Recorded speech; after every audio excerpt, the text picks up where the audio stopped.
Қазіргі таңда неге артериялық гипертензияны, яғни қан қысымын жоғары болған кезде емдеу екі препараттан басталу керек. Бірнеше жыл бұрын бұл науқастардың көпшілігі емді бір ғана препараттан, яғни монотерапиядан бастайтын.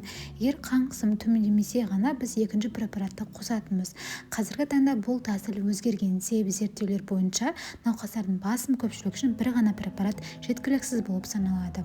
Және де осы артериялық гипертензия бір ғана себептен көтерілмейді, сондықтан оның дамуына бірнеше механизм қатысатын болғандықтан біз осы механизмдердің екеуіне бірден әсер ету мақсатында және тезірек әрі тиімді бақылау үшін біз екі препаратты бастауымыз керек. Енді бұның қандай артықшылықтары бар?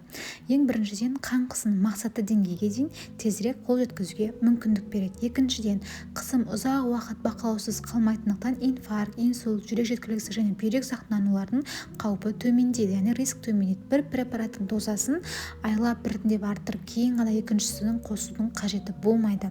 Мұндай тәсіл көбіне терапиялық инерттілікке алып келуі мүмкін. Сондықтан да қан қысымының ұзақ уақыт жоғары деңгейде сақталуына себеп болатын еді. Қазіргі кезде комбинация бар, яғни екі препаратты бір дәрі ретінде біріктіре алады. Бұл пациент үшін ыңғайлы, яғни екі дәрі қабылдап отырмайды, бір ғана таблетка қабылдайды, құрамында екі дәрі болады. Бұл тұрақты түрде әрі ыңғайлы болып саналады. Сондықтан да біз мысалы бір препаратты 80-160 мг максималды дозаға бергенге қарағанда екі препаратты аламыз. Екеуінде минималды дозасы болады. Соның комбинирленген, яғни бір препараттың құрамына, бір таблетканың құрамына біріктірілген формасын берсек, ол тиімді болады және де пайдасы орасан зор. Сондықтан да қазіргі кезде протоколдарда екі терапия бастау ұсынылады.